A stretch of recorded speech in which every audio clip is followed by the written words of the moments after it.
Cinquième jour. La Passion selon Anne-Catherine Emmerich. L'arrestation du Seigneur. Comme Jésus et les 3 apôtres atteignaient le sentier séparant Gethsémani du jardin des Oliviers, Judas et sa troupe débouchèrent à 20 pas d'eux, à l'orée du chemin. Ils se querellaient, le traître voulant aller seul au-devant du Seigneur, comme s'il voulait le retrouver en ami, comme s'il n'était pas de connivence avec les sbires. Alors seulement ces derniers se montreraient. Mais ils le retinrent et lui dirent « Ah non, pas comme ça, camarade. Tu ne nous échapperas pas tant que nous n'aurons pas mis la main sur le Galiléen. » Et voyant s'approcher les 8 apôtres qui, alertés par le bruit de l'altercation, sortaient de Gethsémani, ils appelèrent à la rescousse les 4 bourreaux qui les suivaient. Mais Judas, qui pour rien au monde ne voulait avoir affaire à ces derniers, haussa le ton. Quand Jésus et les 3 apôtres aperçurent cette troupe en arbre qui se disputait à la lueur des torches, Pierre voulut les affronter. « Seigneur, nos 8 compagnons sont par là, à Gethsémani. Ensemble, nous pouvons tomber sur cette bande de vauriens. » Mais Jésus, l'ayant engagé à conserver son sang-froid, ils firent quelques pas en retrait du chemin jusqu'à une plate-bande de gazon. Voyant ses plans déjoués, Judas céda à une fureur incontrôlée, et comme 4 disciples sortaient à ce moment de Gethsémani, il tenta d'aller à leur rencontre pour devancer leurs questions et se disculper en inventant une histoire. Mais les soldats le retinrent. Les 4 étaient Jacques le mineur, Philippe, Thomas et Nathanaël, car ce dernier s'était joint à un fils du vieillard Siméon et à d'autres pour monter à Gethsémani, soit qu'ils fussent en proie à l'inquiétude ou attirés par la curiosité, ou encore que les amis de Jésus les eussent envoyés prendre des nouvelles de celui-ci. Les autres apôtres et disciples se tenaient à distance, observant ce qui se passait et prêts à prendre la fuite. Le Seigneur s'approcha alors de la troupe et dit d'une voix haute et intelligible « Qui cherchez-vous » Les chefs des soldats répondirent « Jésus le Nazoréen ». Il leur dit « C'est moi ». À peine eut-il prononcé ces mots qu'ils reculèrent et tombèrent à terre comme saisis de crampes. Ce que voyant Judas, qui se tenait toujours auprès d'eux, eut encore moins envie de réaliser son dessein. Il fit mine de s'approcher de Jésus, mais celui-ci leva la main et lui dit « Ami, pourquoi es-tu venu » Encore plus troublé, Judas bredouilla quelques vagues propos et prétexta une affaire qui l'amenait. Alors Jésus lui glissa à peu près ces paroles « Il eût mieux valu que tu ne fusses pas né. » Mais je ne m'en souviens pas exactement. Pendant ce temps, les soldats s'étaient relevés et, attendant que Judas accomplît le geste qui leur désignerait Jésus, le baiser qu'ils devaient lui donner, ils s'approchèrent d'eux. Pierre et les autres apôtres entourèrent Judas, le traitant de voleur et de traître. Il prétendit se défaire d'eux en leur débitant des mensonges, mais ne put y parvenir car les soldats, en s'efforçant de le soustraire à la colère de ses compagnons, témoignaient contre lui. De nouveau, Jésus leur demanda « Qui cherchez-vous » Se tournant vers lui, ils dirent « Jésus le Nazoréen ». Jésus répondit « Je vous ai dit que c'est moi.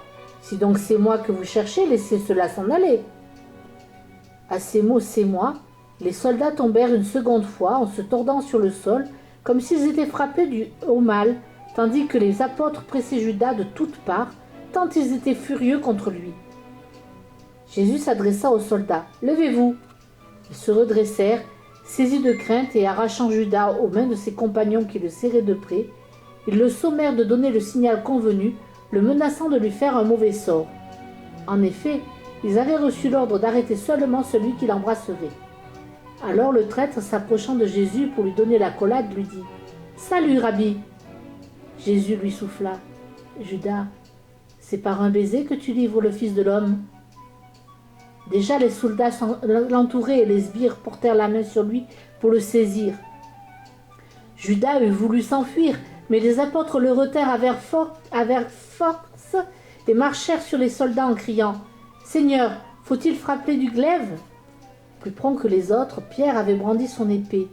Il la blessa sur Malchus, le serviteur du grand prêtre, qui le repoussait et le blessa à l'oreille. L'homme tomba par terre, ce qui ajouta au tumulte. La confusion était à son comble. Les sbires s'étant emparés de Jésus pour le ligoter, couverts par les soldats, parmi lesquels se trouvait Malchus. Rangés en demi-cercle, ces derniers contenaient les apôtres, faisant mine de les poursuivre dès qu'ils reculaient. De loin, 4 disciples observaient ce qui se passait. On les voyait de temps à autre s'approcher à la faveur de la nuit. Encore sous le coup de leur chute mystérieuse, les soldats n'osaient bouger. De plus, ils craignaient en s'écartant les uns des autres d'affaiblir la troupe qui gardait Jésus. Judas ayant tenté de s'esquiver après le baiser de la trahison, les disciples l'avaient arrêté dans sa fuite et les prêtres intervinrent et le firent relâcher. De leur côté, les bourreaux s'affairaient avec leurs cordes et leurs liens autour de Jésus, se disposant à l'entraver. Telle était la situation quand Pierre frappa Malchus. Jésus dit aussitôt « Pierre, rengaine ton glaive, car tous ceux qui prennent le glaive périront par le glaive. Penses-tu donc que je ne pourrais faire appel à mon Père qui me fournirait sur le champ plus de 12 légions d'anges? Ne dois-je pas boire le calice que le Père me présente? Comment alors s'accompliraient les Écritures d'après lesquelles il doit en être ainsi ?» Il s'adressa également à ses ennemis. « Laissez-moi guérir cet homme. » S'approchant de Malchus, il lui toucha l'oreille en murmurant une prière, et l'homme fut guéri. Les soldats et les sbires les entouraient ainsi que les 6 agents des grands prêtres, mais ceux-ci l'insultèrent, et se tournant vers la troupe se mirent à crier « Il est de connivence avec le diable, ces sortilèges vous font croire que l'oreille était blessée et qu'à présent elle est guérie. » Alors Jésus les apostropha. « Suis-je un brigand? Que vous vous soyez mis en campagne avec des glaives et des bâtons pour me saisir? Chaque jour j'étais assis dans le temple à enseigner, et vous ne m'avez pas arrêté, mais c'est votre heure et le pouvoir des ténèbres. » Redoublant d'insultes, ils ordonnèrent de l'attacher. « Avec tes tours de magie, tu n'as pas été capable de nous le jeter à terre. » Servile, les bourreaux renchérirent. « Nous allons te faire passer l'envie des sortilèges. » Jésus prononça encore quelques paroles que j'ai oubliées, tandis que les disciples prenaient la fuite, s'égayant de tous côtés. Les 4 sbires et les 6 pharisiens n'étaient pas tombés, ni donc n'avaient eu à se relever. Cela signifiait, comme il me fut montré, qu'ils étaient entièrement sous l'empire de Satan, à l'instar de Judas avec qui ils avaient pactisé. Lui non plus n'avait pas été renversé, bien qu'il se trouvât parmi les soldats. Ceux qui étaient tombés, puis s'étaient relevés, se convertirent par la suite et redevinrent chrétiens. Leur chute et leur relèvement étaient l'image symbolique de leur future conversion. Ils n'avaient pas porté la main sur Jésus, se contentant de l'entourer. Quant à Malchus, il était déjà converti dès l'instant de sa guérison. Après avoir assuré son service, il se rendit quelques heures plus tard auprès de Marie et des amis de Jésus pour les informer de ce qui se passait, et il ne cessa dès lors de les renseigner. Pendant que les pharisiens multipliaient sarcasmes et insultes, les bourreaux garrottèrent Jésus avec la plus grande brutalité.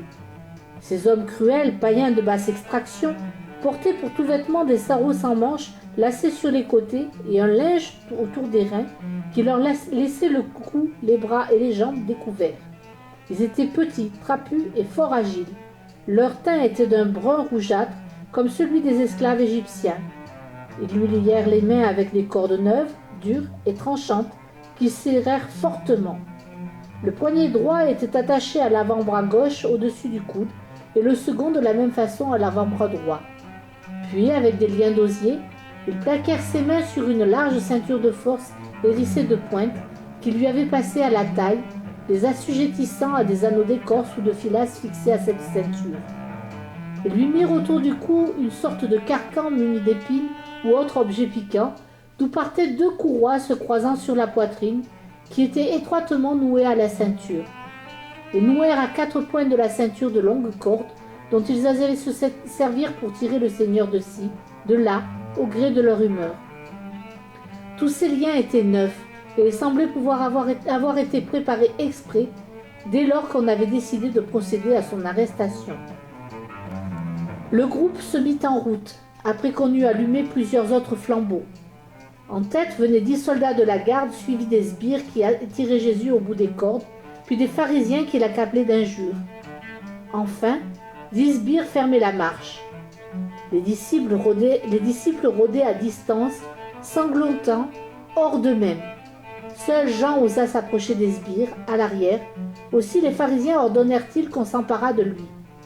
Quelques hommes se retournèrent, coururent à lui et le saisirent par son vêtement, mais il leur laissa entre les mains et parvint à s'enfuir. En effet, ayant quitté son manteau afin de s'échapper plus facilement, il ne portait qu'une tunique de dessous courte et sans manches, sur laquelle il avait passé la longue bande d'étoffe que les Juifs portent d'habitude enroulée autour de la tête, du cou et des bras. Les sbires tiraient Jésus à hue et à dia, exerçant sur lui toutes sortes de sévices et s'ingéniant à le maltraiter de la façon la plus cruelle. Ils espéraient par là se gagner les bonnes grâces des 6 pharisiens qui vouaient une haine féroce au Sauveur.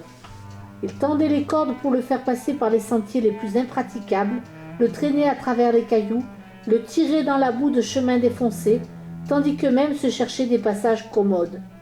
Il ne pouvait aller que là où les cordes le lui permettaient. Ils avaient les mains des cordes à nœuds, avec lesquelles ils le frappaient, comme le boucher aiguillonne le bétail qu'il veut conduire à l'abattoir. Ils accompagnaient ces cruautés d'insultes et de plaisanteries tellement grossières que la décence ne permet pas de les rapporter. Jésus était pieds nus. Outre ses vêtements usuels, il avait sa robe de laine sans couture et un surcot.